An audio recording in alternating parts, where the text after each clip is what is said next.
અમદાવાદ મહેમૂદપુરાની ફટાકડા ફેક્ટરીમાં થયેલા બ્લાસ્ટ મામલે મોટા સમાચાર। મુખ્ય આરોપી મેહુલ ડોડિયા સાબરમતી વિસ્તારમાંથી ઝડપાઈ ગયો છે। પોલીસ કમિશનરે આ મામલે જાહેરાત કરી છે। આજે પોલીસ કમિશનરે પ્રેસ કોન્ફરન્સ કરી અને કેટલીક જરૂરી માહિતી મીડિયા સુધી પહોંચાડી છે, જેમાં સ્પષ્ટ થયું છે કે લાયસન્સ વિના ધમધમતી હતી આ મોતના સામાનની factory.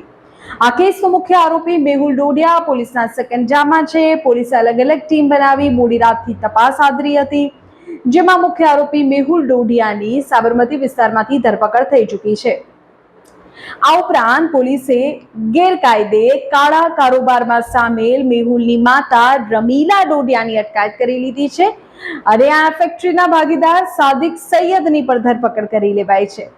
New Gujarat fire workers નામથી રજીસ્ટર્ડ થયેલી આ ફેક્ટરી પાસે કોઈ જ પ્રકારનું વેલિડ લાયસન્સ નહોતું।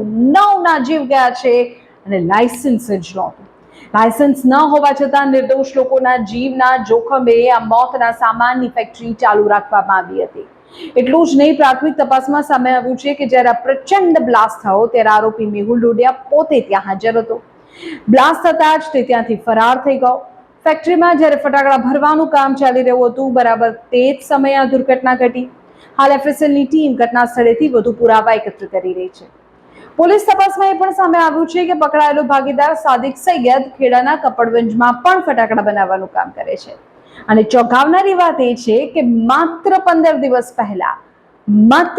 દિવસ પહેલા જ તેની કપડવંજની ફેક્ટરીમાં પણ આગ લાગી હતી। સદનસીબે તે જાનહાનિ નહોતી। ત્યાંથી બચીને સાદિક અમદાવાદ આવ્યો, મેહુલ સાથે મૌખિક ભાગીદારી કરી અને આ મોતનો ખેલ શરૂ કર્યો। પોલીસ હવે એ પણ તપાસ કરી રહી છે કે ફેક્ટરીમાં કામ કરતા મજૂરોને આ એકમ ગેરકાયદે હોવાની ખબર હતી કે નહીં।